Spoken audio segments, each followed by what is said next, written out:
Hello! Welcome sa Project Hobby TeeVee. Dito, maaari kayong matuto ng arts and crafts, sewing, cooking, photography, iba't ibang klase ng hobbies, anything under the sun. At dahil dyan, subscribe na! At sigurado akong matututo kayo ng mga bagong kaalaman at pagkakabalahan.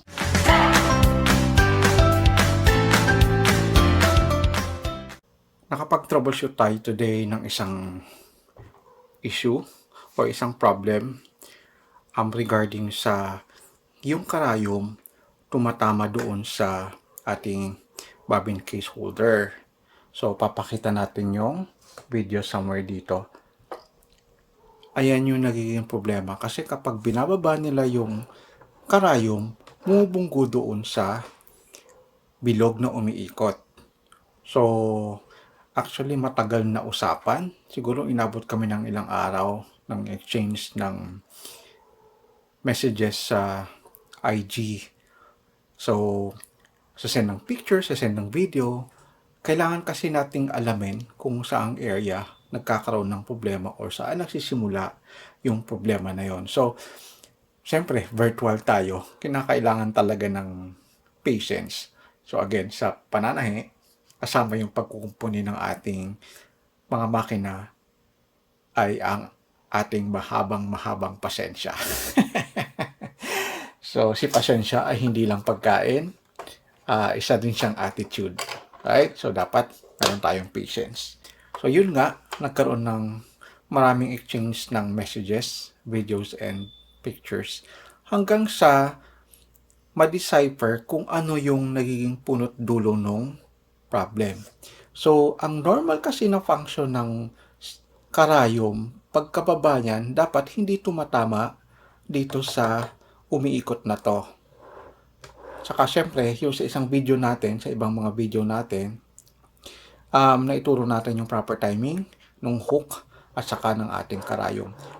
So, nag-probe tayo, kaya bang i-pick up ng needle thread yung ating bobbin thread, o kung yung upper thread, kaya bang pick upin yung lower thread.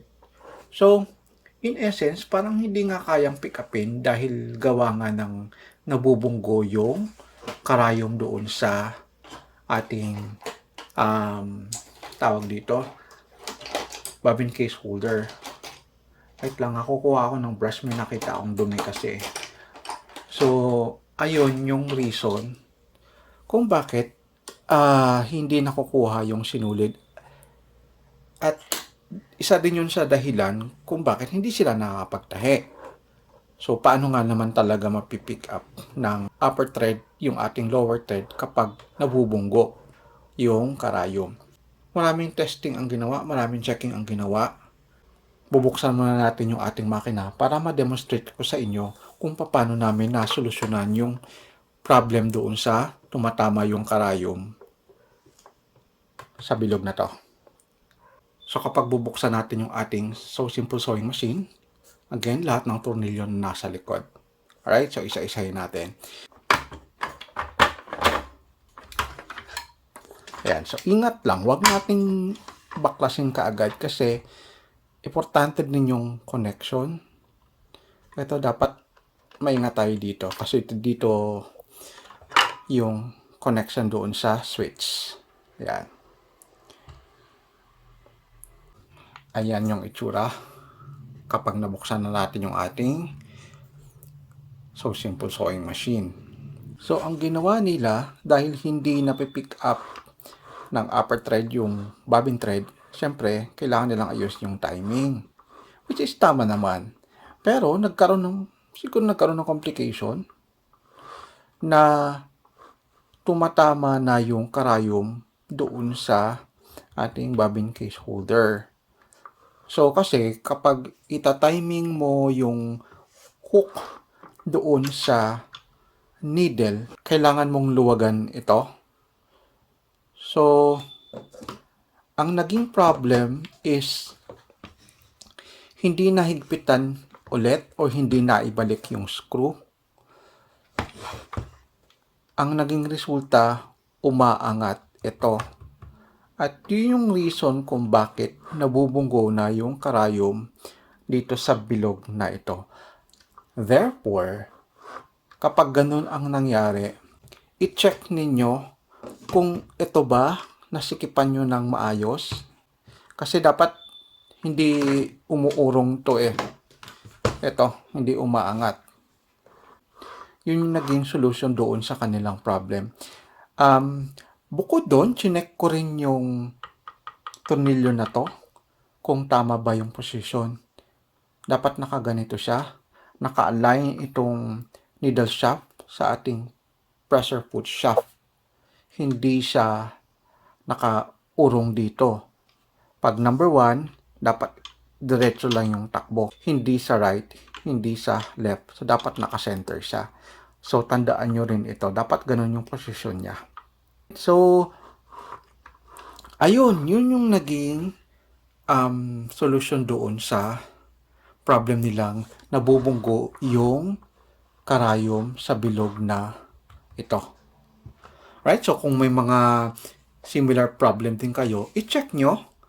Maganda na parang magkaroon din tayo ng process of elimination. Saan kaya nagsisimula yung problem?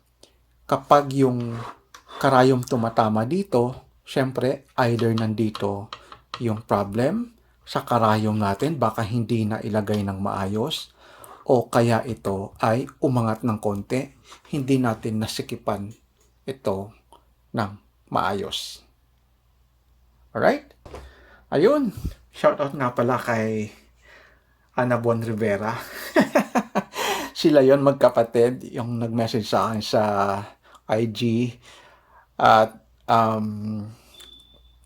nakakatuwa kasi na-solve namin yung kanilang problem. Malapit na silang sumuko. But then, syempre, hanggang hindi nasolusyonan yung problem, kailangan habaan natin yung ating pasensya. So, eventually, na-solve namin yung kanilang problem. Kasi according sa kanila, marami na silang nabiling tela. Unfortunately, nasira nga yung kanilang makina.